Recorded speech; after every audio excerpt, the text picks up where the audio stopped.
Merci beaucoup Vincent, et c'est certain qu'on va avoir une très bonne discussion, et je vais donc d'emblée laisser la parole à nos 3 présidents de session, donc Claire Dauphin, Éric Achula, Jean-Luc Vachéry.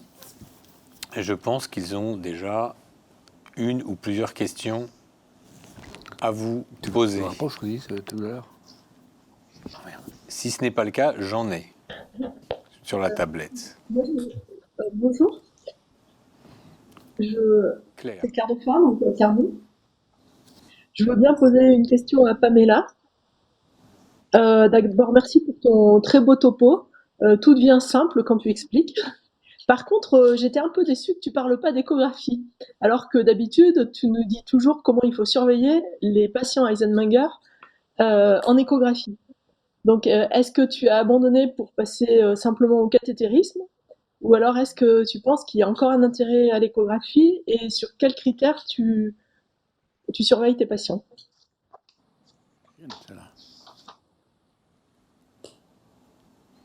C'est qui celle-là? Pas de son. Claire Dauphin.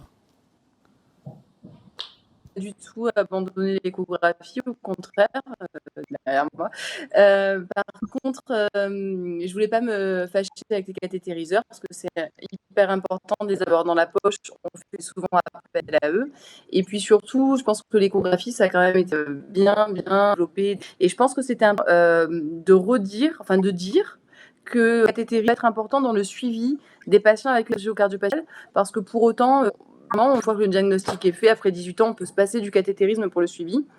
Et en tout cas, si on parle juste de l'échographie, comment est-ce que moi je les suis? Je leur fais tous les critères qu'on fait habituellement pour la fonction ventriculaire droite.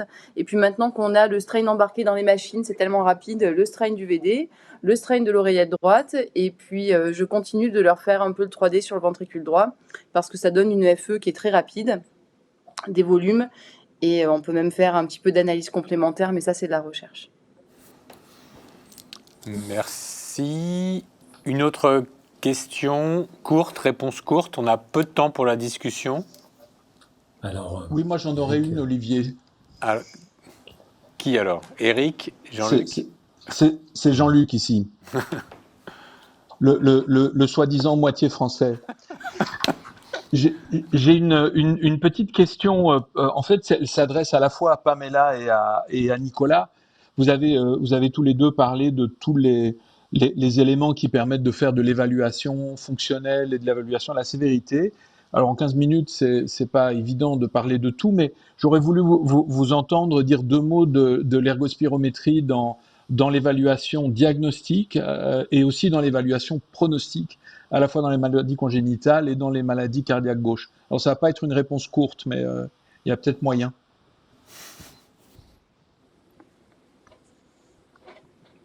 Qui est-ce qui commence, Nicolas? Non, Pamela. Dépêchez-vous, parce que l'heure tourne. Sinon, je fais bref. Bon. Jean-Luc, la question est excellente, mais j'ai pas d'expérience personnelle, donc j'ai pas voulu en parler trop. Mais je pense qu'il faut absolument lancer des essais au moins observationnels sur la spirométrie, et plus encore que ça, sur la mesure de la DLCO chez l'insuffisance cardiaque FEVG préservée. On a, comme tu le sais, des petits éléments de pronostic, mais je crois que c'est pas assez fait en routine. Et comme c'est pas fait encore chez moi à Lille, que j'ai pas beaucoup d'expérience, j'ai préféré ne pas en parler. Mais disons que je rejoins ta question. Ok. Qui doit Pamela doit répondre, ou c'est bon. On passe à une autre question? Pamela? Non. Alors je peux continuer tant que j'y suis. Non. Vas-y Jean-Luc, vas-y. Non, je peux pas continuer. Si, tu peux. Non, j'ai une question. Maintenant, c'est Nicolas, et pour Vincent.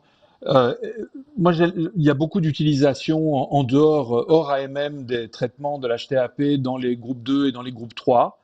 J'ai de plus en plus l'impression que c'est devenu l'hydroxychloroquine de l'HTAP, que d'utiliser les IPDE5 dans ces indications. Comment vous expliquez que malgré les études négatives, malgré des signaux de gravité, ça continue à être utilisé en routine? Alors peut-être pas en France, mais en dehors de France, c'est abondamment utilisé, comme vient de le montrer une nouvelle analyse de nos collègues américains. Bon pour la visite. Ils sont contents. il y a 10, 12, 15 ans, le à signal Lille, on ne met plus du tout de thérapie gravité spécifique est clair. dans l'insuffisance cardiaque gauche, sauf très courte durée en pré-greffe, par exemple. Mais ça devient exceptionnel. On a complètement arrêté dans les groupes 2. Vincent ? Oui, alors je disais quelque chose de similaire, c'est-à-dire qu'on n'utilise pas du tout d'ambrisentan et de rhéoscigate dans les fibroses pulmonaires. Dans les BPCO, c'est pas le sujet maintenant, mais je crois qu'on utilise maintenant très peu ces traitements. Il reste effectivement le sildenafil ou le tadalafil dans les fibroses pulmonaires. Ce que montrent les essais, il n'y a pas de signal d'aggravation des patients. Il y a quelques signaux de légère amélioration de l'hématose qui sont un petit peu décevants.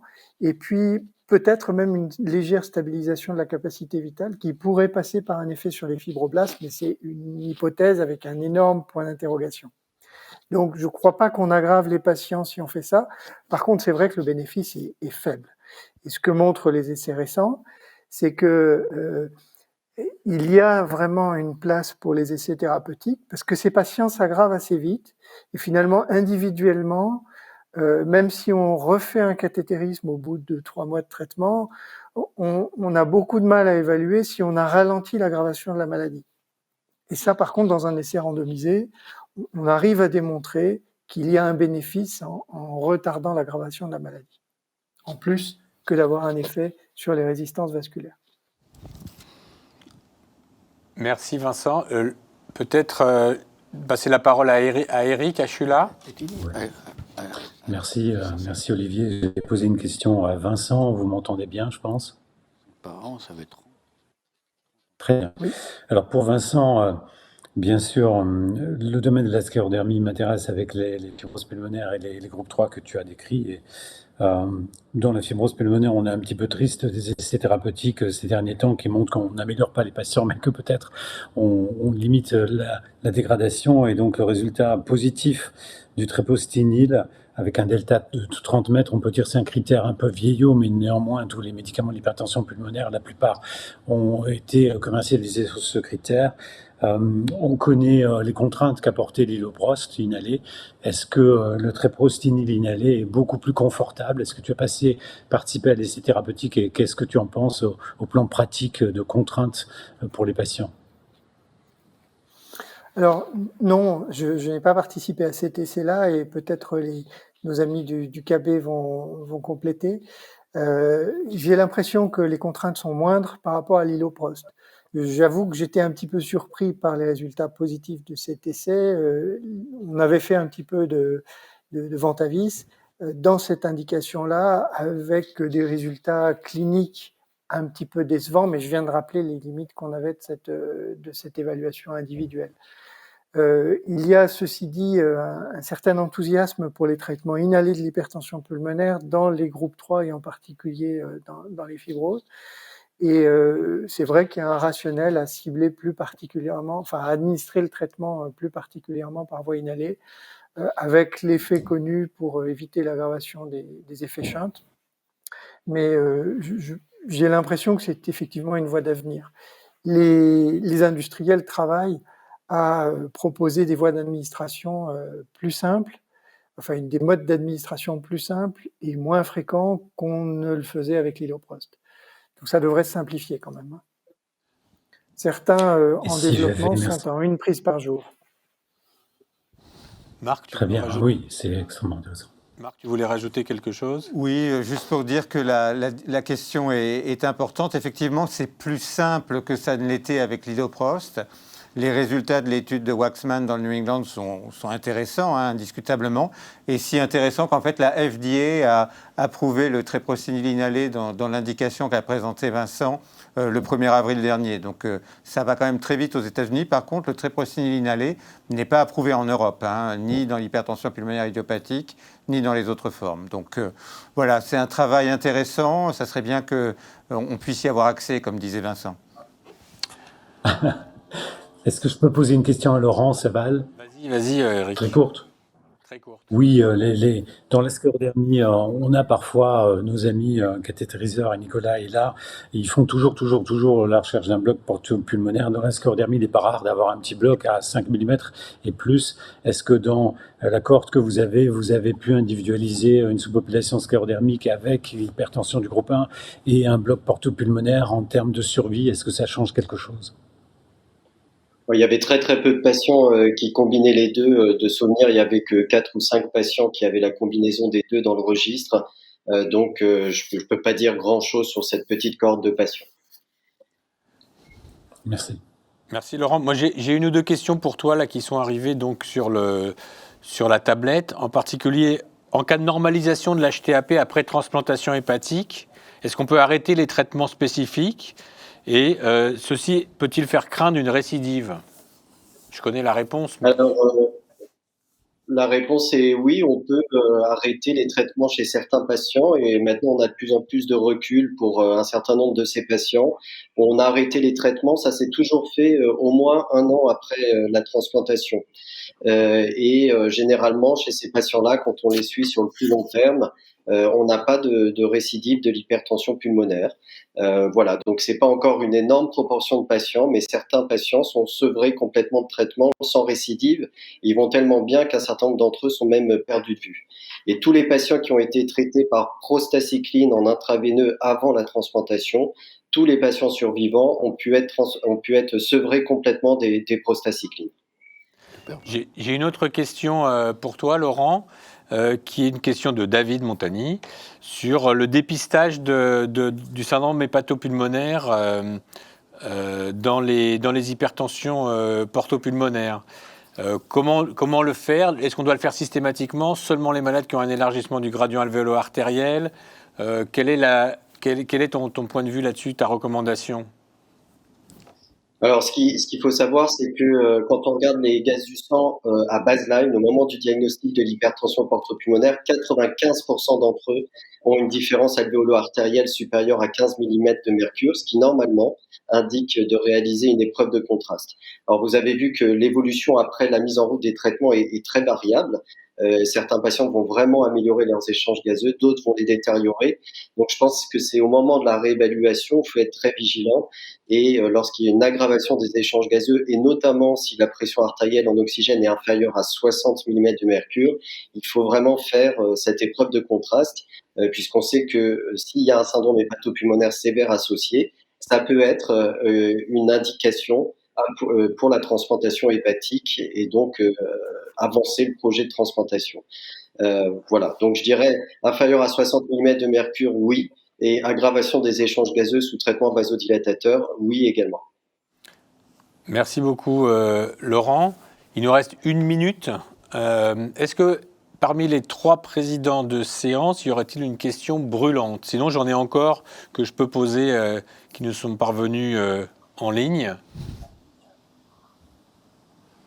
Pour Nicolas, peut-être, dans les hypertensions combinées, vraiment, il ne faut pas traiter. Il n'y a pas un seuil de résistance qui te fait craquer pour un traitement spécifique? Un projet thérapeutique très clair pour traiter la composante cardiaque gauche, je pense qu'il n'y a pas la place, c'est-à-dire qu'on ne peut pas extrapoler juste de résistance élevée qu'il y a une maladie nécessitant un traitement. La maladie, elle est au cœur gauche initialement. Alors voilà, est-ce qu'il faut le faire avant une chirurgie valvulaire? On sait qu'il ne faut pas le faire après, un essai l'avait fait, mais est-ce qu'il faut le faire quelques semaines avant? Est-ce qu'il faut le faire pour faciliter une transplantation? Ce genre de choses. Mais s'il n'y a pas un projet cardiaque gauche clair, je crois qu'il n'y a plus la place pour ces thérapies actuellement. Super. Merci beaucoup. C'est clair, ça. On est pile à l'heure. Donc, on va pouvoir conclure cette session et enchaîner, comme dit Gérald. Je vais remercier donc les 4 qui ont présenté leur présentation était vraiment excellente. Et puis les trois présidents de session. C'est dommage qu'on n'ait pas un peu plus de temps pour la discussion, mais on essaiera de faire mieux la prochaine fois. Donc un grand merci à tous les 4 et tous les 3, donc à tous les 7. Et nous allons donc clôturer cette session et enchaîner sur la session sur l'hypertension pulmonaire thromboembolique chronique.